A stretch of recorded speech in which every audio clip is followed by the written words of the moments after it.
நல்லவராக இருக்கிறார். அப்போ அவர் நல்லவராக இருக்கிறதுனால அவர் நல்லவர் என்பதை நாம் ருசி பார்க்க வேண்டும். அல்லேலூயா. அவர் நல்லவர் என்பதை நம்ம என்ன பண்ண வேண்டும்? ருசி பார்க்க வேண்டும். இந்த சேர் கொஞ்சம் காலியாக இருக்குது, பின்னாடி தரையில் உட்காந்துருக்குறாங்க. ஒரு 2 பேருக்கு சேர் கொடுக்கலாமா? யாராவது ஒருத்தர் ஹெல்ப் பண்ணுங்க. தரையில் உட்காந்துட்டு இருக்கிறாங்க. அப்போ பின்னாடி இருக்கிறவங்க அவங்க தெரியல, மறையுது. காலியாக இருக்கிற சேராக கொடுத்து விடுங்க. ஆகவே அவர் நல்லவர் என்பதை நாம் என்ன பண்ண வேண்டுமாக்கும்? ருசி பார்க்க வேண்டும். அப்போ எப்படி ருசி பார்க்க முடியும்? வேதவசனம் சொல்லுது, அவர் மேல் நம்பிக்கையாக இருக்கிற மனுஷன் பாக்கி. அப்போ விசுவாசத்தின் மூலமாக ருசி பார்க்க முடியும். அப்போ அந்த விசுவாசம் எப்படி வருது? ரோமர் 10:17 சொல்லுது, கேட்கறதுனால வருது. ஆமேன் சொல்லுங்க. ஆமேன். தூங்கிட்டீங்களா? சத்தமாக ஆமேன் சொல்லுங்க. அப்போ விசுவாசம் எப்படி வருது? கேட்கறதுனால.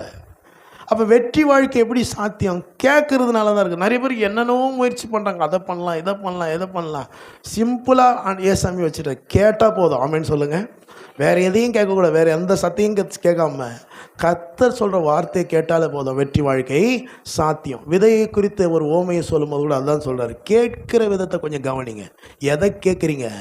நீங்கள் எதை கேட்குறீங்கன்றத ஜாக்கிரதையாக இருங்க. ஆகவே இங்கே கர்த்தருடைய வார்த்தையை நாம் கேட்கும்படி கூடி வந்திருக்கிறோம். வாசிக்கலாம். ஆதியாகமம் 17ஆம் அதிகாரத்துடைய 1வது வசனத்தை நாம் வாசிக்க கேட்கலாம். ஆபிராம் 99 வயதான போது கர்த்தர் ஆபிராமுக்கு தரிசனமாகி, நான் சர்வ வல்லமையுள்ள தேவன், நீ எனக்கு முன்பாக நடந்து கொண்டு உத்தமனாயிரு. இங்கே ஆபிராம் 99 வயதான போது, இந்த வயது ரொம்ப ரொம்ப ரொம்ப ரொம்ப முக்கியம். ஆபிராமுக்கு 99 வயதான போது கர்த்தர் என்ன பண்ணுறார்? அவனுக்கு தரிசனமாகிறார். வேதம் பரிசுத்த ஆவியானவர் கர்த்தர் அவனுக்கு தரிசனமானார் சிம்பிளாக போட்டு விட்டுருக்கலாம். ஆனால் அப்படி போடலை. 99 வயதை அங்கே குறிப்பிட்டு சொல்லப்படுகிறது. ஏன் அந்த 99 வயது குறிப்பிடப்படுகிறதுன்னு சொன்னால், அந்த 99 வயதில் ஒன்றுமே செய்ய முடியாது. எல்லா பலனும் என்னமாக்கும்? குன்றி போயிடும். வாலிபத்தில் இருந்த பலன்லாம் இல்லாமல் போயிடும். ஆகவே தான் ஆபிரகாமை பற்றி ரோமரில் சொல்லப்பட்டிருக்குது. ஆபிரகாம் தன் சரீரம் செத்து போனதையும் தன் மனைவியாகிய சாராளுடைய கர்ப்பம் செத்து போனதையும் எண்ணாதிருந்தான். அப்போது ஒரு செத்து போன ஒரு நிலைமை தான், ஒரு இயலாத ஒரு நிலைமை தான்.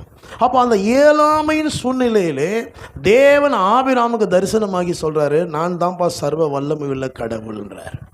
அப்போ சர்வ வல்லமையுள்ள கடவுள் நம்முடைய வாழ்க்கையில் அவருடைய சர்வ வல்லமை எப்போ அதிகமாக வெளிப்படுத்துகிறார்னா, நம்முடைய இயலாமையில் வெளிப்படுத்துகிறார். நம்ம நினைக்கிறோம், எனக்கு மட்டும் ஏன் இவ்வளோ பிரச்சனை, எனக்கு மட்டும் ஏன் எவ்வளோ போராட்டம், எனக்கு மட்டும் ஏன் எவ்வளவோ கஷ்டம்.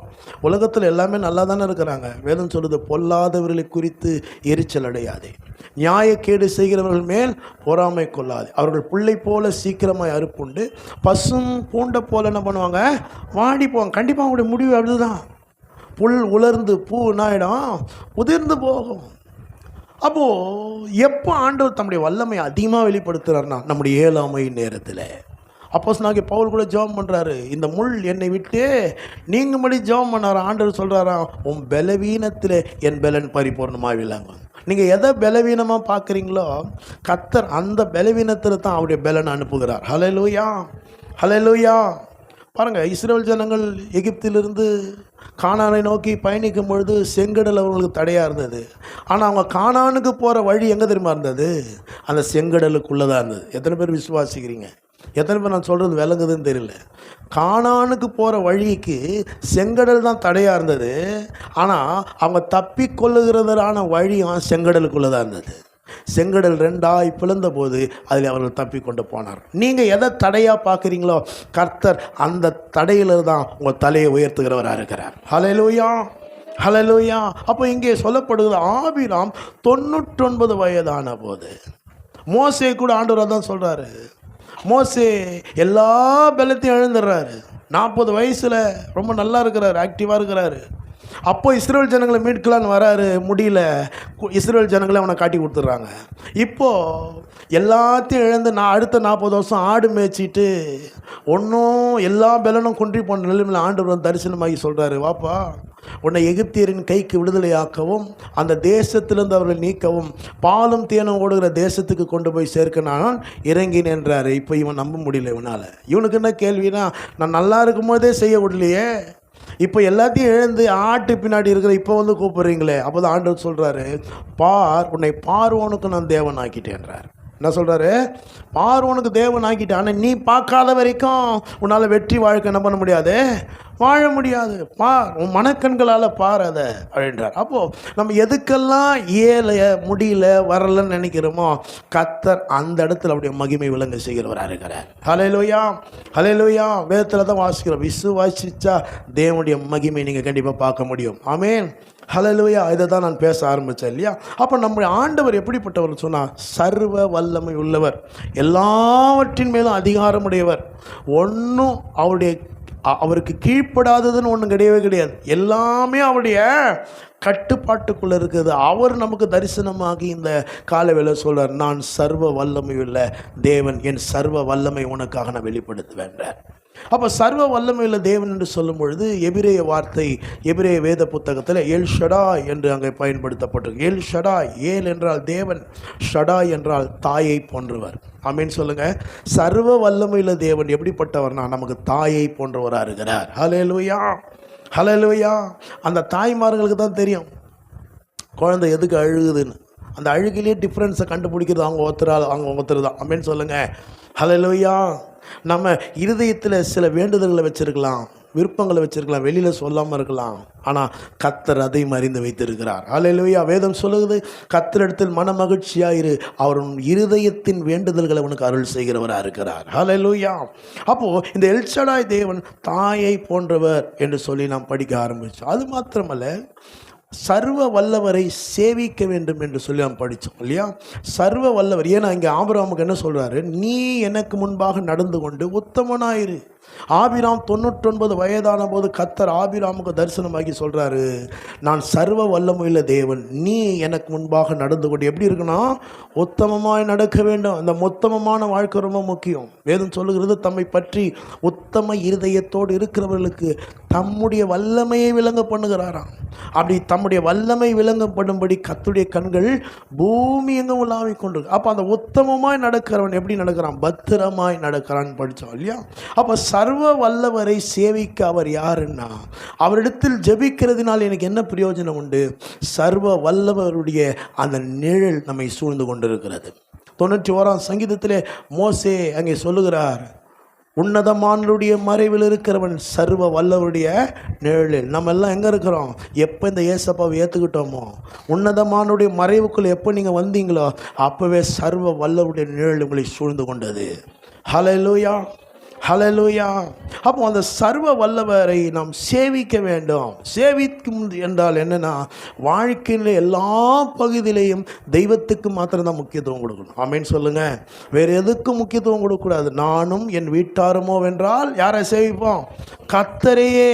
கர்த்தரையும் சேவிப்போம் கிடையாது. கவனிங்க, வார்த்தையில் வித்தியாசம் இருக்குது. எல்லாத்தையும் சேவிச்சுட்டு லாஸ்ட்டாக கர்த்தரையும் இல்லை, நானும் என் வீட்டாருமோ வென்றால் கர்த்தரையே. ஹல்லேலூயா, ஹல்லேலூயா. அப்போ அவரையே சேவிக்க வேண்டும். அவரை சேவிக்கிறவர்களுக்கு அவர் தம்முடைய வல்லமை என்ன பண்ணுறாரு, விளங்க செய்கிறார். போன வாரம் படித்தோம், அங்கே அந்த உத்தம இருதயம் எவ்வளோ முக்கியன்றதை படித்தோம் இல்லையா? அங்கே எலியாவின் சம்பவத்திலேருந்து பார்த்தோம். முதலாவது சொன்னேன், எலியாவினுடைய ஜெபம் எதனால கேட்கப்பட்டதுன்னு சொன்னான். எலியாவினுடைய ஜெபம் எதனால கேட்கப்பட்டதுன்னு சொன்னான், முதலாவது அவன் பலிபீடத்தை செப்பனிட்டான். ஞாபகம் வருதா? என்ன பண்ணான் முதலாவது? சொல்ல முடியுமா யாராவது? என்ன பண்ணான் முதலாவது? ரெண்டாவது என்ன பண்ணான்? ஏன் முழுங்கிறீங்க சொல்லுங்க. 12 கற்களால் என்ன பண்ணா, பலிபீடத்தை கட்டினான். அப்போ பலிபீடம் என்று சொல்லுவோம். என் ஜெபம் கேட்க பாருங்க, காலையிலேருந்து 450 பாகாலுடைய தீர்க்கதரிசி கத்துறானுங்க, பாகாலே அக்கினி அனுப்பு அக்கினி அனுப்புன்னு. இவன் வேறு கிண்டல் வேறு பண்ணுறாரு. அவனுங்களை பார்த்து தூங்கிட்டு இருப்பான், வேறு வேலையாக போயிருப்பான், சாயந்தரம் வரைக்கும் கத்துறானுங்க. அருமா எலியா வராரு, எலியா ஜெபம் பண்ணுறதுக்கு வர்றாரு. ஆனால் ஜெபம் பண்ணுறதுக்கு முன்னாடி 3 சம்பவம் பண்ணுறாரு. அந்த 3 சம்பவம் தான் எலியாவுடைய ஜெபத்துக்கு தேவன் அக்கினியினால் பதிலளித்தார். முதலாவது சொன்ன பலிபீடத்தை அவர் செப்பனிட்டார். அப்போ பலிபீடம் என்று சொல்லும்போது நல்லா கவனிங்க, பலிபீடம் அப்படின்னு சொன்னாலே அது நம்முடைய இருதயத்தை குறிக்கிறது. பலிபீடனால எதை குறிக்குது?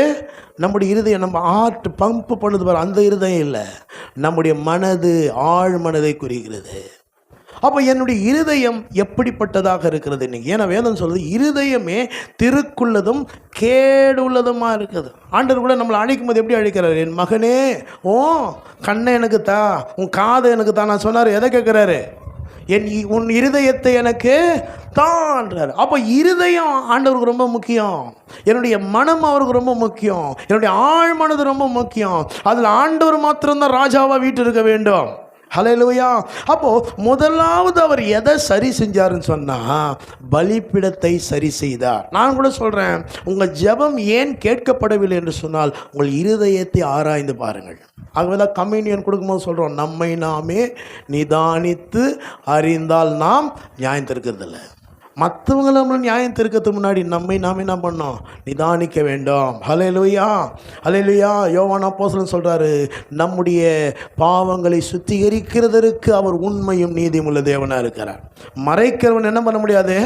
வாழ்வடைய முடியாது. எல்லாரும் தவறுகிறவர்கள் தான், தவறாதவங்க உலகத்தில் யாரும் கிடையாது. ஆனால் அதை ஆண்டவரிடத்தில் அறிக்கை செய்து அதை சரி செய்யாத வரைக்கும் அந்த பிரச்சனை தொடர்ந்துகிட்டே இருக்கும். ஜெபத்துக்கு பதிலே வராது. அப்போ முதலாவது அவர் பலிபீடத்தை செப்பனிட்டார்னு பார்த்தார். ரெண்டாவது என்ன பண்ணார்? சொல்லுங்கள் யாராவது. ரெண்டாவது என்ன பண்ணாருன்னு சொன்ன, 12 கற்களை வைத்து பலிபீடத்தை கட்டினார். நல்ல கவனிங்க. ஏன் 12 கற்களை வைத்து கட்டினார்னா, இஸ்ரவேலுடைய கோத்திரம் 12 கோத்திரம். ஆமென், ஹல்லேலூயா. ஏன் 12 கோத்திரத்தின்படி ஏன் கல்லை வச்சார்னா, எலியாவின் நாட்களிலே இஸ்ரவேலின் கோத்திரம் 10 கோத்திரம் ஒரு ராஜ்யமாகவும் 2 கோத்திரம் ஒரு ராஜ்யமாக பிரிஞ்சு கிடந்தாங்க. பிரிஞ்சுட்டானுங்க, சகோதரர்கள்லாம் பிரிஞ்சு போயிட்டானுங்க. அவனுங்க 10 பேர் ஒரு கோத்திரமாக பிரிஞ்சுட்டானுங்க. 2 பேர் ஒரு ராஜ்யமாக பிரிஞ்சு இவனுக்குள்ளே ஒத்துமை இல்லாத ஒரு சூழ்நிலை. இப்போ இவர் ஜெபம் கேட்கப்பட வேண்டும் என்பதற்காக அங்கே என்ன பண்ணுறாரு? 12 கோத்திரத்தை ஒன்றா சேர்க்கிறார். ஆமேன்னு சொல்லுங்கள். வேதத்தில் கூட பாருங்கள், காணிக்கையை பற்றி சொல்லப்படுகிறது. காணிக்க போகிறதுக்கு முன்னாடி உங்கள் சகோதரன் பேரில் உனக்கு ஒரு குற்றம் இருந்தா அல்லது ஒரு கசப்பு இருந்தா போய் அவனிடத்துல ஒப்புரவாகிட்டு அப்புறமா என்ன பண்ணணுமா? காணிக்க போடு. அப்போ தான் உன் காணிக்கை அங்கீகரிக்கப்படும். காணிக்கைன்றது வெறும் காசு பணம் மாத்திரம் கிடையாது. ஜெபம் கூட ஒரு காணிக்கை. ஆண்டவரை பாடுறது கூட ஒரு காணிக்கை. அப்போ என் ஜெபம் ஏன் கேட்கப்படலை? இன்னும் கசப்பையும் வைராக்கியத்தை உள்ள நான் வச்சுட்டு இருக்கிறேன். ஹல்லேலூயா, ஹல்லேலூயா. 3வது படித்தோம். அப்போ அந்த கசப்பையும் வைராக்கியத்தை நம்ம என்ன பண்ணால் சரிப்படுத்தி கொள்ள வேண்டும். யாவரோடு நான் சொன்னேன், யாவரோடு நம்ம என்னவா இருக்கணும்? சமாதானமாக இருக்க வேண்டும். ஹல்லேலூயா, ஹல்லேலூயா. ஏன்னா சமாதானத்தின் தேவன் தான் சாத்தானை சீக்கிரமாக கால்களின் கீழே நசுக்கி போடுவார்னு பார்த்தோம். 3வதாக சொன்னேன், இவைகளை எல்லாம் உம்முடைய வார்த்தையின்படி செய்தேன். வார்த்தையின்படி செய்கிறது ரொம்ப முக்கியம். அப்போது ஆண்டுடைய வார்த்தைக்கு கீழ்ப்படிது ரொம்ப முக்கியம். ஏசாமி ஒரு ஓமையை சொல்கிறார். எப்போ சொல்கிறாருன்னா, 3 நாள் பிரசங்கம் பண்ணிட்டு சொல்கிறார். எப்போ சொல்கிறார் ஓமையனா? 3 நாள் பிரசங்கம் பண்ணிவிட்டு புத்தியுள்ள மனுஷன் புத்தி இல்லாத மனுஷனை பற்றி அங்கே ஒரு ஓமானத்தை சொல்கிறாரு. புத்தியுள்ள மனுஷன் யாருன்னா, நான் சொல்லி அந்த வார்த்தைகளை கேட்டு இவைகளின்படி செய்கிறவன் புத்தியுள்ள மனுஷன். அப்போது அவன் வீடு எப்படிப்பட்ட வீடுனா, கற்பாறையின் மேல் கட்டப்பட்ட வீடு. நான் சொல்லி அந்த வார்த்தைகளை கேட்டு அவைகளின்படி செய்யாதவன் யாரு? புத்தி இல்லாத மனுஷன். அப்போ அந்த வீடு எதில் கட்டப்பட்டிருக்குது? மணலில் மேல் கட்டப்பட்ட ஒரு வீடு. அப்போது இந்த 2 வீட்டுக்கும் 3 சம்பவம் நடக்குது. கவனிங்க நல்லா. 2 வீட்டுக்கும் சம்பவிக்கிறது 3 விஷயம். ஒன்று சொல்லுங்கள். கரெக்டாக சொல்கிறாங்க. 2வது வெள்ளம். அப்புறம் வெரி குட். கை தட்டுங்க குழந்தைக்கு. அழகாக நோட்ஸ் எடுக்கிறானுங்க. கையை தட்டு. 3 பேர் கையை தட்டு. நல்லா கரங்களை தட்டி குழந்தைங்கள. Very good. 3 காரியம் நடக்குது. 3 காரியம் நடக்குது. 2 வீடும் ஒரே மாதிரி தான் கட்டப்படுது. ஆனால் பேஸ் மட்டும் வேறு வித்தியாசப்படுது. ஒரு பேஸ் மட்டும் மணல் மேலே போடப்பட்டிருக்குது, இன்னொரு பேஸு கற்பாறையின் மேல் போடப்பட்டிருக்குது. அப்போ கற்பாறை மேல் போடப்பட்ட அந்த பேஸ்மெண்ட் வீடு எப்படி சொல்கிறாருன்னா, வசனத்தை கேட்டு செய்கிறது. வசனத்தை கேட்டு செய்கிறது. கற்பாறையின் மேல் கட்டப்பட்ட வீடு வசனத்தை கேட்டு செய்யாமல் போகிறது. இருக்கிறீங்களா? கவனிக்கிறீங்களா? ஆனால் 3 காரியம் தான் சம்பவம். நல்லா கவனிங்க, நல்லா கவனிங்க. மழை எதற்கு அறிகுறியாக இருக்குதுன்னு கவனிங்க. நான் சொல்கிறத கவனிச்சா புரியும். ஏன் ஆண்டவருடைய வசனத்தை கேட்டு அதன்படி செய்யணும்னா, 3 ஆபத்து வருது நமக்கு. முதலாவது ஆபத்து மழை. மழை எதற்கு அடையாளமாக இருக்குதுன்னா, நியாய தீர்ப்புக்கு அடையாளமாக இருக்கிறது. எப்படின்னா நோவாவின் காலத்தில் ஆண்டவர் எப்படி நியாயம் தீர்த்தார் சொல்ல முடியுமா யாராவது? மழையை அனுப்பி நியாயம் தீர்த்தார். அப்போ நீ கர்த்தருடைய வார்த்தையை கேட்டு அதன்படி செய்தினா நியாய தீர்ப்புலேருந்து தப்பிச்சிக்கலாம். ரெண்டாவது, வெள்ளம். வெள்ளம் எதுக்கு அடையாளமாக இருக்குன்னா சத்துருவுக்கு அடையாளமாக இருக்குது. சத்துரு எப்படி வரானா? வெள்ளம் போல வருவான். அப்போ ஆண்டோடைய வார்த்தையை கேட்டு அதன்படி செஞ்சேன்னா சத்துருவிட்டு தப்பிச்சிக்கலாம். மூணாவது, காற்று. காற்று எதுக்கு அடையாளமாக இருக்குன்னா சோதனைக்கு அடையாளமாக இருக்குது. யோபுவினுடைய உடைமைகளை எல்லாம் எது அடிச்சுன்னு போச்சு? காற்று அடித்துன்னு போச்சு. அப்போது உன் வாழ்க்கையில் நீ சந்திக்கிற நியாய தீர்ப்பு, சத்துரு, ஆமென், சோதனை, இதிலிருந்தெல்லாம் தப்பித்து கொள்ள வேண்டும் என்று சொன்னால், இதெல்லாம் உன் வீட்டின் மேலே மோதியும் உன் வீடு நிலைச்சு நிற்கணும்னு சொன்னால் ஆண்டுடைய வார்த்தையின்படி வாழ வேண்டியது ரொம்ப அவசியம். ஹல்லேலூயா. இதான் 3 காரியம் நம்ம படித்தோம். இதை 3 செஞ்சுட்டு ஒன்றில் அந்த ஜெபம் 1 நிமிஷம் ஜெபம் தான் ஆண்டவர் வானத்திலிருந்து அக்கினி அனுப்புகிறார். ஹல்லேலூயா. நம்ம பல மணி நேரம் ஜெபம் பண்ணுறோம், பல மணி நேரம் போராடுறோம். சில பேர் ஜெபமே வேறு பண்ணுறதெல்லாம் கிடையாது. நான் சொல்கிறேன், ஜெபம் பண்ணாதவங்களுக்கு சொல்கிறேன், ஜெபம் பண்ணுங்க. நம்ம கோயிலில் அந்த பிரச்சனை இல்லை. நிறைய இடத்துல ப்ரேயர் கொடுக்கலன்னு கோச்சிங்னு சர்ச்சை ஆரம்பித்தவங்களாம் உண்டு. கோச்சிங் போயிட்டு அவங்க ஒரு சபை ஆரம்பிச்சு, ஏன்னா எனக்கு ஜபம் கொடுக்கல, அவர் எனக்கு மைக்கு கொடுக்கல, கர்த்தருக்கு ஸ்தோத்திரம், ஜபம் கொடுத்தா கூட நீங்கள் பண்ண மாட்டீங்க. நிறைய பேர் எனக்கு ஜபம்னா இங்கே மைக்கு பிடிச்சின்னு பண்ணுறதுன்னு நினச்சிக்கிறாங்க. மைக் பிடிக்கிறது ஜபம்னா முதலாவது தெரிஞ்சுக்கிங்க, ஜபத்தை எப்போ ஆண்டவர் பார்க்குறார்? அந்தரங்கத்தில் பார்க்குறார். ஹல்லேலூயா. வேதம் சொல்லுது, அந்தரங்கத்தில் பார்க்கிற பிதா வெளியரங்கமாக பலன் அளிப்பார். உன் கண்ணீரை வேற யார் பார்க்குறாங்களோ இல்லையா, கர்த்தர் பார்க்குறாரு. ஹல்லேலூயா. உன் கண்ணீரை ஒன்னொன்னையும் துருத்தியில் வச்சு, ஹல்லேலூயா, எவ்வளவுக்கு எவ்வளவு நீ கண்ணீர் விட்டியோ அவ்வளவுக்கு அவ்வளவு பதிலை அனுப்பி நீ ஆசீர்வதிக்க வல்லவராக இருக்கிறார். ஹல்லேலூயா, ஹல்லேலூயா. அப்போது நாம் ஜெபிக்கிறவர்களாக இருக்கணும். அப்போ 1 நிமிஷம் ஜபந்தான் அந்த ஜபத்துக்கு ஆண்டவர் பதில் அளிக்கிறார். ஒருவேளை நீண்ட நாட்களாக ஏதாவது ஒரு காரியத்துக்கு நீங்கள் ஜபிக்கிறவங்களா இருக்கலாம். இந்த 3 காரியத்தின்படி உங்களை சரி செய்து அந்த ஜபத்தை ஏறிடுங்க, கர்த்தர் நிச்சயமாக பதில் அளிக்கிறவராக இருக்கிறார். எரேமியா 33:3 அதை தான் சொல்லுது, என்னை நோக்கி கூப்பிடு, அப்பொழுது நான் உனக்கு உத்தரவு கொடுத்து. நீ கூப்பிடலைன்னா நான் என்னால் உத்தரவு கொடுக்க முடியாது, கூப்பிட்டா உத்தரவு கொடுப்பேன். ஆமென் சொல்லுங்கள். நிறைய பேர் கூப்பிடுறதுக்கு வேறு ஆளை வச்சுக்கிறாங்க. இப்போ அவங்க ஜெபம் பண்ணுவாங்க, இவங்க ஜெபம் பண்ண. நான் சொல்கிறேன், எவங்க ஜெபம் பண்ணாலும் சரி, நீ ஜெபம் பண்ணாமல் ஒன்றும் நடக்காது. அவங்க ஜெபம் பண்ணுறாங்க, இவங்க ஜெபம் பண்ணுறாங்க, அது ஏசாமி ஏற்றுக்கொள்கிறதற்கு முன்பாக, ஏசாமி நம்ம ஏற்றுக்கொள்வது முன்பாக ஊழியக்காரங்களோ அல்லது சுவிசேஷர்களோ வரம் பெற்ற தேவதாசர்களோ ஜெபம் பண்ணால் நம்மளுக்கு விடுதலை உண்டாகும். இப்போ ஏசாமி ஏற்றுட்டு சபைக்குள்ளே வந்துட்ட, இப்போ பிள்ளையாயிட்ட, இப்போ நீ வளரணும். நீ ஜெபிக்காமல் ஆண்டவர் ஒரு அற்புதங்களை உனக்கு செய்ய முடியாது. ஹல்லேலூயா. இதை தான் நம்ம என்ன பண்ணோம், படித்தோம் இல்லையா? அப்போ சர்வ வல்லவருடைய அந்த நிழல் நம்மை சூழ்ந்து கொண்டு இருக்குது சொல்லி பார்த்தோம். இன்றைக்கி இன்னொரு காரியத்தை உங்கள் மத்தியில் கொண்டு வர போகிறேன். இந்த சர்வ வல்லவர் என்ன செய்கிறார்? எனக்கு இந்த சர்வ வல்லவர் நமக்கு என்ன செய்கிறார்? ஆதியாகமம் புஸ்தகம் 43ஆம் அதிகாரம் 14ஆம் வசனத்தை நான் வாசிக்க கேட்கலாம். ஆதியாகமம் 43:14.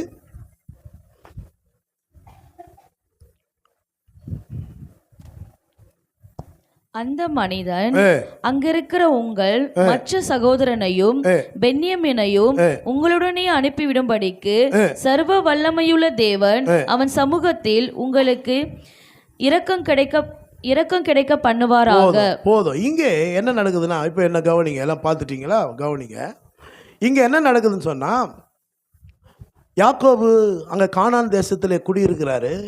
குடியிருக்கிற நாட்களிலே பெரிய பஞ்சம் வருது. இந்த பஞ்சத்துக்கு முன்னாடியே ஆண்டவர் யோசேப்பை எகிப்து தேசத்துக்கு அனுப்பி அங்கே பார்வோனுக்கே அப்பனாக அவனை மாற்றி அந்த பஞ்சத்தை போக்குறதற்கான வழிமுறையை கற்றுக் கொடுத்து அங்கே எப்படி சொல்கிறது, உணவு தானியங்களை சேர்த்து வைத்து எல்லாருக்கும் இப்போ விற்கிறாங்க.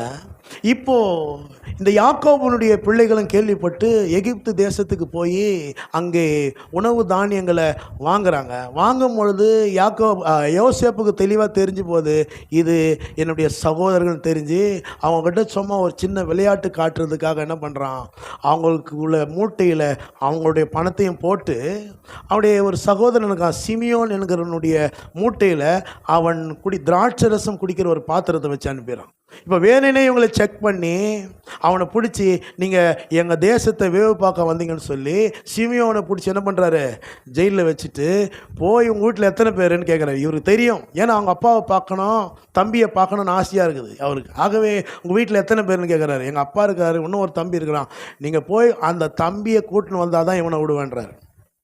இவனுங்க வீட்டுக்கு போகிறானுங்க, போய் மூட்டையை பிரித்தா காசு அதில் இருக்குது, என்ன பண்ணுறது தெரியல. இவனுக்கு பாருங்கள், வந்த வரைக்கும் லாபம், தம்பியை கேடு வேணால் கெட்டு போட்டோன்னு சொல்லி நல்லா ஆக்கி சாப்பிட்டுட்டு இப்போ உணவு பற்றாக்குறை வருகிறது. இப்போ தான் தம்பியுடைய ஞாபகம் வருது. அவங்க அப்பா கிட்ட போய் கேட்குறானுங்க, பெஞ்சமின் அனுப்பலைண்ணா, அந்த ஆள் எங்களை என்ன பண்ண மாட்டான், விட மாட்டான், என் முகத்தையே பார்க்கக்கூடாதுன்னு சொல்லிட்டான். இவர் அனுப்ப மாட்டார். ஏன்னா ஏற்கனவே யோசேப்பை அனுப்பி சாகடிச்சிட்டானே இவனுங்க, அனுப்ப மாட்டாரு. இவங்க யூதா சொல்கிறான், நான் உத்தரவாதம் பண்ணிக்கிறேன், நானே உத்தரவாதம் பண்ணிக்கிறேன்னு சொல்லும்போது இங்கே யாக்கோபு ஒரு வார்த்தையை ஒன்று விடுறாரு. என்ன வார்த்தைன்னா, சர்வ வல்லமையுள்ள தேவன் அவன் சமூகத்தில் உங்களுக்கு இரக்கம் கிடைக்க பண்ணுவாராக. இன்னொரு தடவை சொல்ல கவனிங்க, நல்ல காதில் ரிசீவ் பண்ணுங்க.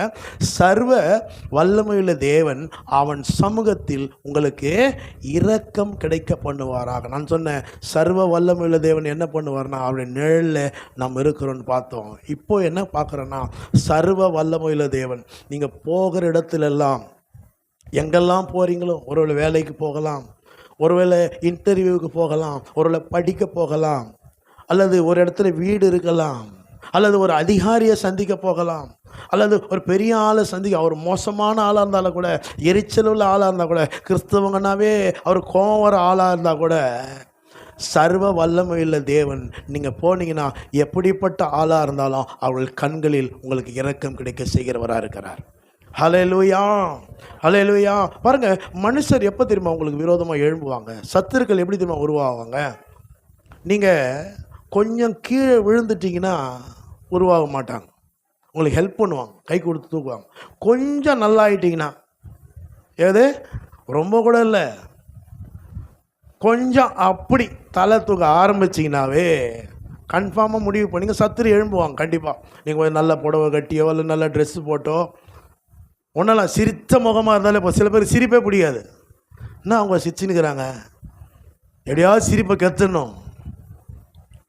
அப்போ நான் சொல்கிறேன், அப்படிப்பட்ட விதத்தில் சத்துருக்களுக்கு உங்களுக்கு விரோதமாக எழும்பினா கூட கர்த்தர் அப்படிப்பட்ட சத்துருக்களின் கண்களில் உங்களுக்கு தயவுளிக்க பண்ணுகிறவராக இருக்கிறார். ஹல்லேலூயா, ஆமேன் சொன்னவங்களுக்கு மாத்திரம் வாய்க்கிறது. ஆவே ஆமேன். அப்போது சர்வ வல்லமையுள்ள தேவன் என்ன செய்கிறாரு, எல்லா என்ன கடினமாக சில இடத்துல போய் வேலை செய்யணும், வேணுன்னே வேலை வாங்குவானுங்க. சில பேர் பார்த்தாலே பிடிக்காது, அந்த மாதிரி நம்மளை பார்த்தாலே சில பேருக்கு பிடிக்காது இல்லை, அந்த மாதிரிலாம் இருக்குது தானே. அது ஏன்னே தெரியலங்க, என்னை பார்த்தாலே பிடிக்கல. நான் பைபிள் காலேஜ் படிச்சுட்டு இருக்கும்போது ஒரு பையன் கூட படிச்சுன்னு தான், அந்த பையனை ஒரு வாத்தியாருக்கு பார்த்தாவே பிடிக்காது, பார்த்தாவே பிடிக்காது, அவனை பார்த்தாலே கோவப்படுவார். நான் சொல்கிறேன், அப்படிப்பட்ட ஒரு சூழ்நிலை என்னன்னு தெரியலங்க, என்னை பார்த்தாலே கோவப்படுறாங்க, என்னை பார்த்தாலே அவங்களுக்கு கோவம் வருது. இந்த சர்வ வல்லமையில் தேவனுடைய நிழலில் நீங்கள் வந்தீங்கன்னு சொன்னால், உன்னதமானுடைய அந்த மறைவில் வந்தீங்கன்னு சொன்னால், அந்த உன்னதமானவர் என்ன செய்வார்னு சொன்னால், அல்லேலூயா, எல்லார் கண்களில் உங்களுக்கு இரக்கம் கிடைக்க செய்வார். ஹல்லேலூயா. நீங்கள் போகிற இடத்துலலாம் உங்களுக்கு அனுகூலம் உண்டாகும். நீங்கள் எங்கெல்லாம் போகிறீங்களோ அங்கெல்லாம் அவங்கள அறியாமலே உங்களுக்கு ஹெல்ப் பண்ணுவாங்க. பெரும்பாடுள்ள ஸ்திரீ நீ ஏசாமியுடைய வஸ்திரத்தை நேரடியாக போய் தொட்டிருப்பாங்கன்னு நினைக்கிறீங்களா? கவனிங்க, அந்த அம்மாவுக்கு இந்த வியாதியே மோசமான வியாதி, நொந்து போய் கிடக்குது அந்த அம்மா. ஏசாமியை சுற்றி எப்போவுமே கூட்டம் இருக்கும், இருக்குமா இருக்காதா? சகேயுங்கிற ஆண் பிள்ளை, ஜான் பிள்ளைனாலும் ஒரு ஆண் பிள்ளை தான் இல்லை, அவரே ஏசாமியை பார்க்க முடியாமல் எங்கே போனார்? மரத்தில் ஏறி தான் பார்க்க முடியும். இந்த அம்மா எப்படி ஈஸியாக தொட்டிருக்கோம். நான் சொல்கிறேன், அந்த சர்வ வல்லமையுள்ள கடவுளை நம்பி முன்னாடி போச்சு. ஏசாமியை சுற்றி இருந்தவங்க தானாக வழி விட்டு இருப்பார்கள். ஹல்லேலூயா. அவன் ஏன் வழி விட்டான்னு அவங்களுக்கே தெரியாது. ஆமேன். அதுபோல் எங்கெல்லாம் உங்களுக்கு எதிராக நிற்கிறார்களோ, எங்கெல்லாம் உங்களுக்கு எதிராக பேசுகிறார்களோ, யாருக்கெல்லாம் உங்களை பார்த்தா வெறுப்பாக இருக்குதோ, இந்த சர்வ வல்லமையுள்ள தேவன் அவர்கள் கண்களிலெல்லாம் உங்களுக்கு இரக்கம் கிடைக்க செய்கிறவராக இருக்கிறார். மூன்றாவது யோபுவின் புஸ்தகம் 22ஆம் அதிகாரம் 17ஆம் வசனத்தில் நாம் வாசிக்கும் போது, யோபு 22:17,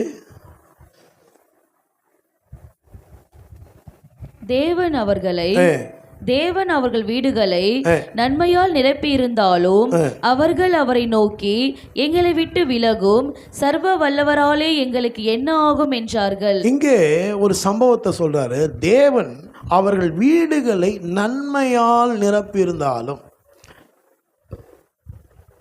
திருப்தி அடைந்தவன் தேன் கூட்டையும் மிதிப்பான்னு இருக்கு. திருப்தி அடைந்தவன் தேன் கூட்டம் மிதிப்பான். ஆனால் பசி உள்ளவனுக்கு கசப்பான பதார்த்தம் கூட எப்படி இருக்குமா? இனிப்பாக இருக்கும். அப்போ நிறைய பேர் ஆண்டவர் சில பேர் ஆசீர்வாதமாக வச்சிருக்கிறாரு. ஆசீர்வாதமாக நிறைய பேர் ஆசீர்வாதமாக வாழ்கிறார்கள்.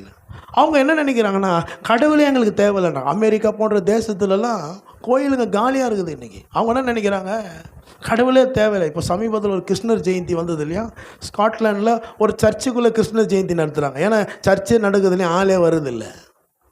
அப்போ நிறைய பேர் என்ன நினைக்கிறாங்க, எல்லா நன்மையும் ஆண்டவர்களுக்கு கொடுத்துருக்கும் போது அந்த நன்மையை அனுபவிக்கும் பொழுது அவங்க என்ன நினைக்கிறாங்க, சர்வ வல்லவரால் எங்களுக்கு என்னங்க பிரயோஜனம் நினைக்கிறாங்க. அப்போ இதுலேருந்து நமக்கு ஒரு காரியம் தெரியுது, நல்லா கவனிங்க.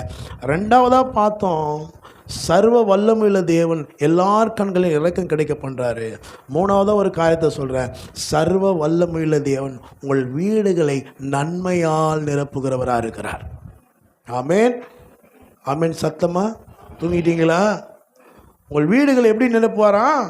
நன்மையா. வீடு ஞானத்தினாலே கட்டப்பட்டு விவேகத்தினாலே நிலைநிறுத்தும். கர்த்தர் உங்கள் வீடுகளை கட்டி எழுப்புகிறவராக இருக்கிறார். ஹல்லேலூயா. கட்டி வீட்டை எழுப்புகிறவர் மாத்திரமல்ல, உங்கள் வீடுகளை நன்மையால் நிரப்புவார். உன் அலங்கத்திற்குள்ளே சமாதானமும் உன் அரண்மனைகளுக்குள்ளே சுகத்தை தங்கி இருக்க பண்ணுவார். என் ஜனம் சமாதான தாவரங்களிலும் நிலையான வாசஸ்தலங்களிலும் அமைதியாய் தங்கும் இடங்களிலும் குடியிருக்கும். யோபிலே இன்னொரு வசனம் இருக்குது, உம்முடைய கூடாரம் சமாதானத்தோடு இருக்க காண்பீர். உம்முடைய வாசஸ்தலத்தை விசாரிக்கும் போது அதிலே குறைவை காண மாட்டேன். அப்போ சர்வ வல்லவர் என்ன செய்கிறார்னு சொன்னா, நம்முடைய வீடுகளை நன்மையினால் நிரப்புகிறவராக இருக்கிறார். ஹல்லேலூயா, ஹல்லேலூயா. சில பேர் வீட்டை பார்த்தாலே கோவம் வரும். ஏன் இந்த வீட்டில் இருக்கிறோம், ஏன் நமக்கு இப்படிப்பட்ட வீடு? நான் சொல்கிறேன், இப்போ இந்த அந்த உன்னதமானுடைய நிழலில் வந்துட்ட, அந்த உன்னதமானுடைய சத்தத்துக்கு கீழ்ப்படிந்து நீ வாழ்ந்தேன்னு சொன்னா, ஆமென் சொல்லுங்க. நீ இருக்கிற உன் வீட்டை, ஹல்லேலூயா, அது ஒருவேளை ஏசேக்கா இருக்கலாம், அது ஒருவேளை சித்தனாவாக இருக்கலாம். கர்த்தர் சர்வ வல்லமையுடைய நிழலில் வந்த உன்னை அந்த ஏசேக்கையும் சித்தனாவையும் ரெகோபோத்தாய் மாற்ற வல்லவராக இருக்கிறார். ஹல்லேலூயா, ஹல்லேலூயா. தேவனுக்கு கீழ்ப்படிந்திருங்கள், பிசாசுக்கு எதிர்த்து நீங்கள் ஓடி போவோம். நம்ம சும்மா பிசாசு எதிர்த்து நிற்கக்கூடாது. தேவனுக்கு என்ன பண்ண, முதலாவது கீழ்ப்படிய வேண்டும், அவருடைய சத்தத்துக்கு கீழ்ப்படிய வேண்டும். அப்போ அந்த உன்னதமானுடைய நிழலில் நீ வந்தினா தான் சர்வ வல்லவருடைய நிழல் உன்னை தாங்க ஆரம்பிக்கும். அப்போ நம்முடைய வீடுகளை எப்படி நிரப்புகிறாரா? நன்மையால் நிரப்புகிறார். ஹல்லேலூயா. உங்கள் வீட்டில் கர்த்தர் எல்லா நன்மையும் வாய்க்க செய்வார். ஹல்லேலூயா.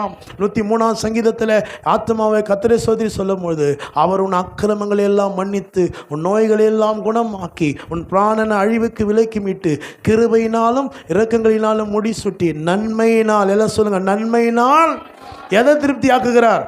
வாயை திருப்தியாக்குகிறார். ஹல்லேலூயா. அப்போ சர்வ வல்லமையுள்ள தேவன் என்ன பண்ணுவார்? வீட்டில் இருக்கிற எல்லா தீமையையும் அகற்றி, உன் வீட்டுக்குள்ளே இருக்கிற எல்லா துஷ்ட சக்திகளை அகற்றி, உன் வீட்டுக்குள்ளே கிரியை செய்கிற எல்லா பொல்லாத ஆவைகளின் சக்திகளை அகற்றி அந்த இடத்துல, அந்த ஸ்தலத்தில் உன்னை நன்மையினால் திருப்தியாக்குகிறவராக இருக்கிறார். ஹல்லேலூயா, ஹல்லேலூயா.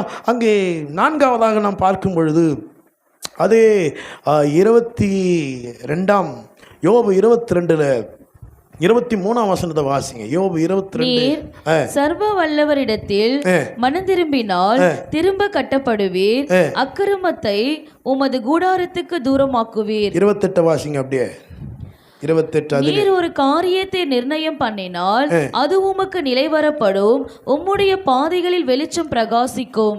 மூணாவது, நாலாவது நீங்கள் இங்கே ஒன்று கவனிச்சிங்கன்னா, சர்வ வல்லவரிடத்தில் நாம் மனம் திரும்புவது ரொம்ப முக்கியம். கவனிங்க. நம்ம நிறைய பேருக்கு, நான் ஏங்க மனம் திரும்பணும், ஏற்கனவே மனம் திரும்பிட்டேனே. மனம் திரும்பினா பொல்லாத இந்த உலகத்தில் வாழ்கிறபடினால் சில நேரங்களிலே தவறுகிற சூழ்நிலை வருகிறது. ஆகவே தான் அந்த சர்வ வல்லமையுள்ள கடவுளுடைய சர்வ வல்லமை வெளிப்படாமல் போகிறது. அந்த நிழலிலே தங்க முடியாமல் போகிறது. மற்றவர்கள் கண்களில் நமக்கு இரக்கம் கிடையாமல் போக பண்ணுகிறது. நம்முடைய வீடு நன்மையால் நிரப்பப்படாமல் போகிறது. சர்வ வல்லவரிடத்தில் மனம் திரும்பினீங்கன்னு சொன்னா, ஆமென் சொல்லுங்க. சர்வ வல்லவரிடத்தில் மனம் திரும்பினா கர்த்தர் உங்களை திரும்பவும் கட்டி எழுப்ப வல்லவராக இருக்கிறார். ஹல்லேலூயா. நான் சொல்கிறேன், எதெல்லாம் இழந்திருக்கிறீங்களோ, சரீர சுகமாக இருக்கலாம், அல்லது பொருளாதாரமாக இருக்கலாம், குடும்ப உறவுகளாக இருக்கலாம், எதெல்லாத்தையும் இழந்து நீங்கள் நிற்கிறீங்களோ, சர்வ வல்லவரிடத்தில் மனம் திரும்பி வந்தீங்கன்னா, ஹல்லேலூயா. ஆண்டவரே, நான் இருக்கிற வண்ணமாக வருகிறேன். ஆண்டவரே, மனுஷன் முகத்தை பார்க்கிறான், நீர் இருதயத்தை பார்க்கிறவர். என் இருதயம் எப்படிப்பட்டதுன்னு உங்களுக்கு நல்லா தெரியும். நான் இருக்கிற வண்ணமாக உங்ககிட்ட வரேன் ஆண்டவரேன்னு சொல்லி யாரெல்லாம் அவருடைய சமூகத்தில் வந்து அவருடைய சமூகத்தில் அறிக்கையிட்டு அவருடைய கரத்தில் உங்களை ஒப்பு கொடுக்குறீங்களோ, இந்த சர்வ வல்லமையுள்ள தேவன் உங்களை திரும்ப கட்டி எழுப்ப வல்லவராக இருக்கிறார். அங்கே சொல்ல, நீர் ஒரு காரியத்தை நிர்ணயம் பண்ணினா நிலை வரப்படும். இது நடக்கணும், இதை வாங்கி சொல்லுவாங்க இல்லையா, அவன் ஒத்த காலில் நிற்கிறான்.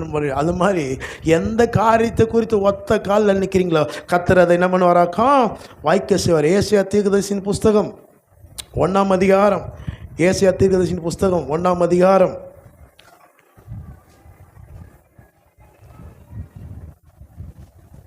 ஏசாயா தீர்க்கதரிசியின் புஸ்தகம் 1ஆம் அதிகாரம்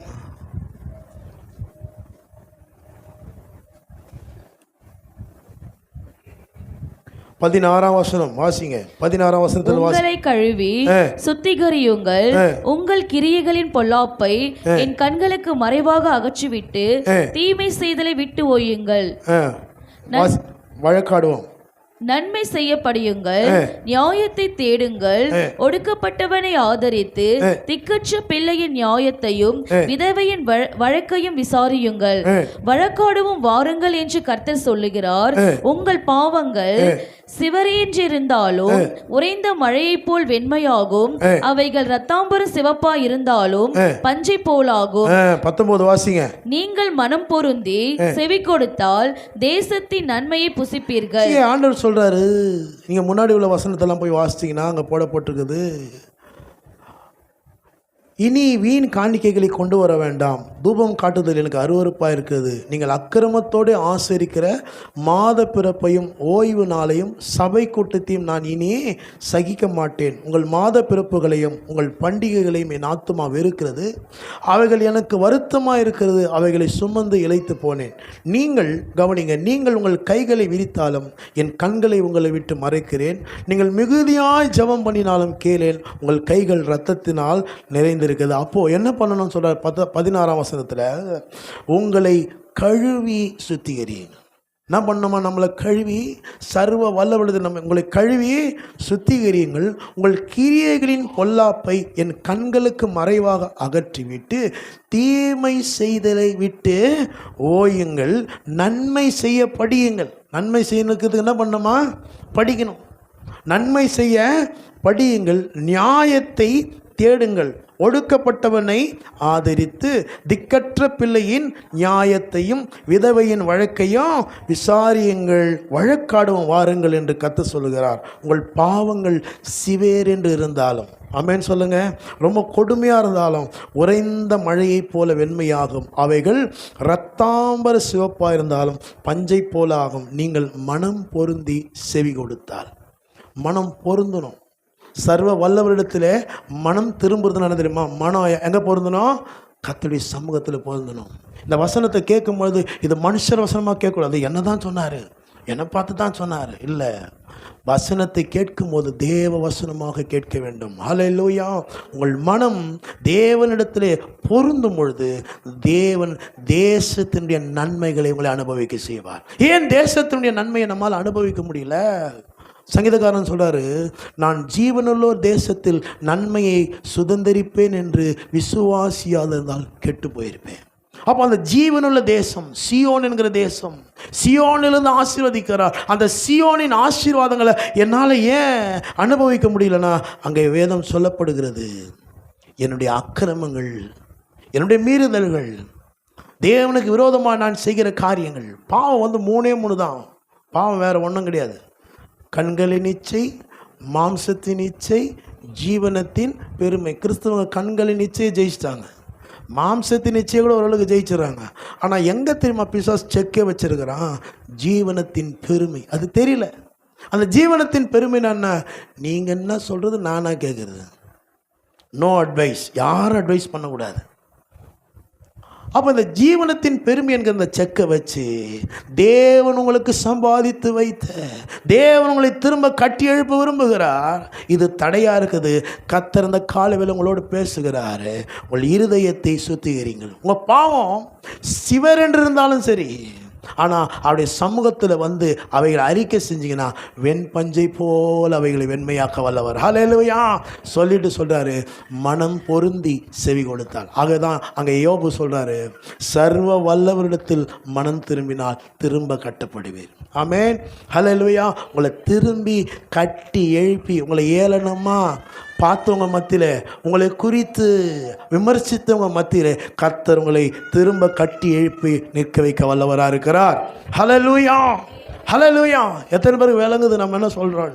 ஆமென். அந்த உன்னதமானவருடைய மறைவுக்குள்ளே வருகிறவர் யாரெல்லாம் ஏசாமியை ரட்சகராக ஏற்றுக்கிட்டு அவர் மறைவுக்குள்ளே வந்து மறைவுக்குள்ளவே இருக்கிறவங்கள சர்வ வல்லவருடைய நிழல் சூழ்ந்து மூடிக்கொள்கிறது. சர்வ வல்லமை வெளிப்படுத்துகிறார். ஹல்லேலூயா. அந்த சர்வ வல்லமையுள்ள கடவுள் என்ன செய்கிறாருன்னு சொன்னால், எங்கெல்லாம் போகிறீங்களோ எல்லார் கண்களிலும் உங்களுக்கு மட்டும் ஸ்பெஷல். ஆமேன்னு சொல்லுங்கள். சில பேர்லாம் ஒரு இட்லி கடை போனால் சரி, ஒரு கடைக்கு போனால் கூட சரி, எல்லாருக்கும் கொடுப்பானுங்க, நம்ம மட்டும் நிற்க வச்சுட்டு பாருங்க. பார்த்துருக்கீங்களா அந்த மாதிரி சூழ்நிலை? நம்மளை மட்டும் நிற்க வைப்போம். நம்மளை பார்த்தா ஆகாது, கொஞ்ச நேரம் வெயிட் பண்ணிட்டோம். நான் சொல்கிறேன், எவ்வளோ கூட்டம் இருந்தாலும் சரி, நீ போய் நின்னேனா ஆமேன்னு சொல்லுங்கள். ஹல்லேலூயா சொல்லுங்கள். பிரைஸ் தி லார்ட் சொல்லுங்கள். நீங்கள் போய் நின்னீங்கன்னா எல்லாரையும் விட்டுட்டு உங்களை கொடுக்கும்படி கர்த்தர் கிருபை செய்வார். ஹல்லேலூயா. இரக்கம் கிடைக்க செய்வார். ஹல்லேலூயா. அங்கே நான் பார்க்குறோம், சர்வ வல்லவர் நம்முடைய வீட்டை நன்மையாக நிரப்புவார். ஆமென். ஹல்லேலூயா. அப்போ சர்வ வல்லவரிடத்தில் நான் என்ன பண்ண வேண்டும்? மனம் திருந்த வேண்டும், மனம் பொருந்த வேண்டும். அப்போ நான் இப்படி சொல்லலாமா? சர்வ வல்லவரிடத்தில் மனம் திரும்பாததுனால, நம்முடைய மனம் பொருந்தாததுனால தான் எல்லா நன்மையும் தடைப்பட்டு இருக்குது. சர்வ வல்லவர், அவர் சர்வ வல்லமை உனக்காக வெளிப்படுத்த ஆயத்தமாக இருக்கிறார். இந்த காலை வேளையிலே அந்த சர்வ வல்லவரிடத்தில் மனம் திரும்ப வேண்டும்படி அவர் கேட்கிறார். எல்லாரும் ஒரு விஷயம் கூட கண்களை மூடி ஆண்டவரை நோக்கி பார்ப்போம். இன்றைக்கி நம்முடைய நிலைமை என்னவா இருக்குது? குறையாவே ஏன் குறை? சில பேர் ஆண்டவரை குறை சொல்லி உட்காந்துக்கிறாங்க. ஆண்டவர் மேலே எந்த பிரச்சனையும் கிடையாதுங்க. சர்வ வல்லவர் உங்களை திரும்ப கட்டி எழுப்ப வல்லவராக இருக்கிறார். இந்த காலை வேளை எப்படிப்பட்ட சூழ்நிலை நீ வந்திருந்தாலும் சரி, ஒப்பு கொடு. அவருடைய சமூகத்தில் ஒப்பு கொடு. இயேசு கிறிஸ்துவின் ரத்தம் சகல பாவங்களையும் நீக்கி சுத்திகரிக்க. பாவம்னா நான் நினச்சிக்கிறோம், சிகரெட் பிடிக்கிறது, பீடி பிடிக்கிறது, சாராயம் குடிக்கிறது. வேதம் சொல்றது தீய நோக்கமே பாவம் தான். நீ செய்யல கிடையாது. உள்ளத்தில் தீய ஒரு எண்ணம் உனக்கு வந்துடுச்சுன்னா, ஒருத்தர் மேலே வெறுப்பு, ஒருத்தர் மேலே கசப்பு, வைராக்கியம், அதுவே பாவம்னு சொல்லுது பைபிள். நீ ஒப்பு கொடுப்போமா? தேவ பிரசன்னத்தில் கண்களை மூடி ஒப்பு கொடுப்போமா? இந்த காலை வேளையிலே சர்வ வல்லமையுள்ள தேவன் தம்முடைய சர்வ வல்லமை உங்களுக்காக அனுப்பி கொண்டே இருக்கிறார். ஹல்லேலூயா. கல்வாரி சிலுவையிலிருந்து அந்த சர்வ வல்லமை வெளிப்படுத்தப்பட்டு கொண்டிருக்கிறது. எப்படிப்பட்ட பலவீனம், வியாதி, கஷ்டம், சுகவீனம், கடன் பிரச்சனை, நம்ம கடனை போகணும்னு நம்ம ஜெபம் பண்ணுறோம். அப்படி ஜெபம் பண்ணாதீங்க. தரித்திரம் போகணும்னு ஜெபம் பண்ணுங்க. தரித்திரம் உள்ள வந்துச்சுனாவே போதும். ஆமேன்னு சொல்லுங்க. தரித்திரமும் ஏழ்மையும் அண்ணன் தம்பி மாதிரி. அவங்க உள்ள வந்தால் கடனும் கூப்பிடாத விருந்தாளியா உள்ள வந்துடுவார். இதை ரெண்டையும் பார்க்காம கடன்லேருந்து விடுதலை உண்டாகாது. ஹல்லேலூயா. கண்களை மூடி ஒரு விஷயம் கூட ஹல்லேலூயா அப்படியே ஒப்பு கொடுங்க. அப்படியே ஒப்பு கொடுப்போமா? அப்படியே ஒப்பு கொடுக்கலாமா? ஹல்லேலூயா. ஆண்டவரே, மனுஷன் வந்து முகத்தை தான் பார்க்குறான், நீங்கள் இருதயத்தை பார்க்குறீங்க. நான் யாருன்னு நல்லா தெரியும் ஆண்டவரே. இருக்கிற வண்ணமாய் உங்க கிட்ட வந்திருக்கிறேன். எனக்கு ஒரு விடுதலை வேண்டும் ஆண்டவரே, எனக்கு ஒரு ஜெயம் வேண்டும் ஆண்டவரே. அநேக இடத்திலே நான் அவமானப்பட்டு கூனி குறுகி கத்தாவே ஆண்டவரே, நான் கைவிடப்பட்ட ஒரு நிலையில வாழ்கிறேன் ஆண்டவரே. இப்பொழுது நான் மனம் பொருந்துகிறேன் ஆண்டவரே, மனம் பொருந்தி செவி கொடுக்கிறேன் ஆண்டவரே, நன்மை செய்ய படிக்கிறேன் ஆண்டவரே. சர்வ வல்லமையுள்ள தேவனே, என்னை திரும்ப கட்டி எழுப்பும் ஆண்டவரே. நல்லா கேளுங்க, வாயை திறந்து கேளுங்க. இழந்த அத்தனை ஆசீர்வாதங்களும் கர்த்தர் யோபு யோபுக்கு எப்படி ரெட்டிப்பாய் திருப்பினாரோ உன் வாழ்க்கையில கூட எல்லா அனைத்தையும் ரெட்டிப்பாய் திரும்ப வல்லவர், ரெட்டிப்பாய் திரும்ப இயேசுவின் நாமத்திலே. ஹல்லேலூயா, ஹல்லேலூயா. கழுகுக்கு சமானமாய் உடைய வயது திரும்ப வாழ வயது போலாகும். ஹல்லேலூயா, ஹல்லேலூயா. ரபா சந்துரல பௌதியா ஓ ரீ கபல பரபரபா ஓ ரீமா ஷபல பௌதியா கரபா. அடே ஒப்பு கொடுக்கலாமா? ஹல்லேலூயா. அடே இருதயத்தை திறந்து தேவ சமூகத்துல அர்ப்பணிங்க, அர்ப்பணிக்க அர்ப்பணிக்க கர்த்தருடைய கரம் வாழ்க்கையில உன் குடும்பத்துல இறங்கி வரத பாப்பீங்க. ஹல்லேலூயா, ஹல்லேலூயா. ஒரு விடுதலை, ஒரு ஜெயம், இயேசுவின் நாமத்திலே வெற்றி. ஹல்லேலூயா, ஹல்லேலூயா, ஹல்லேலூயா, ஹல்லேலூயா, ஹல்லேலூயா.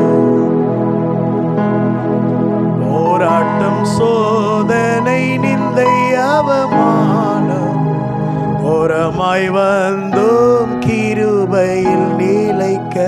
தேவகுமாரனின் விசுவாசத்தாலே ஜீவித்து சேவிக்க திடமளித்தார். ஆமென். கவலைப்படாதீங்க. போராட்டம், சோதனை, நிந்தை, அவமானம் கோரமாய் வந்தாலும் கூட அவர் ஒவ்வொரு நாளும் பலத்தை அனுப்பி இந்த கிருபையில நிற்கக்கூடிய கிருபையை தருவார். எல்லார் இடத்திலும் உனக்கு கிருபை கிடைக்க செய்வார். சர்வ வல்லவர் எல்லார் கண்களிலும் கிருபை கிடைக்க செய்வார். உன்னை எதிர்க்கிற, உன்னை வெறுக்கிற, உன்னை ஒதுக்குகிற, நீ வேண்டாம் என்று நினைக்கிற, நீ ஒன்னுத்துக்கு பிரயோஜனம் இல்லை ஆளு என்று நினைக்கிறவர்கள் மத்தியிலே சர்வ வல்லவர் இரக்கம் கிடைக்க செய்வார். ஹல்லேலூயா. இரக்கம் கிடைக்கும், உனக்கு இரக்கம் கிடைக்கும், ஸ்பெஷலா கிடைக்கும். ஹல்லேலூயா, ஹல்லேலூயா. Thank you. வீடு நன்மையால் நிரப்பப்படும், நன்மையால் நிரப்பப்படும். ஹல்லேலூயா. இயேசுக்கு சித்தனா போய் ரெகபோத்தாக மாறும் வீடு.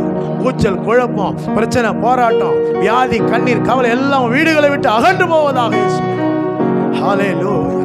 மனம் பொருந்தி செவி கொடுத்தீங்கன்னா தேசத்தின் நன்மையை பூசிக்கலாம். மனம் பொருந்தி ஆண்டவருடைய சமூகத்தில் ஒப்புடுங்க. கர்த்தர் நம்மளை கட்டி எழுப்புவாராக. ஜெபிப்போம். அன்பும் இரக்கம் நிறைந்த நல்ல தகப்பனே, கர்த்தராகிய இயேசு கிறிஸ்துவின் நாமத்தில் இந்த காலை வேளை மண்ட வருகிறோம். இப்படி ஆராதனையில் மகிமைப்படுறது காய் ஸ்தோத்திரம். சத்தத்துக்கு கீழ்ப்படிந்து, வார்த்தைக்கு கீழ்ப்படிந்து நாங்கள் வாழ திருச்சபையா ஒப்பு கொடுக்கிறோம்.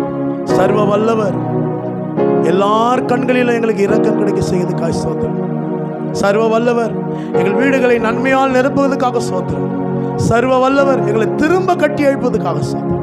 அந்த ஒவ்வொரு மக்களுக்காக ஸ்தோத்திரம். அவளை வாழ்த்தி ஆசீர்வதிக்கிறேன். இந்த வார்த்தை ஆவியானவர் அவர்கள் உள்ளங்களில் கொண்டு சென்று இதை தியானித்து வெற்றி வாழ்க்கை அனுபவித்து அநேகருக்கு சாட்சிகளாய் மாற்றுங்க ஆண்டவரே. இயேசுவின் நாமத்தில் பிதாவே. எல்லாரும் சேர்ந்து சொன்ன என் ஆத்துமாவே கர்த்தரை ஸ்தோத்திரி.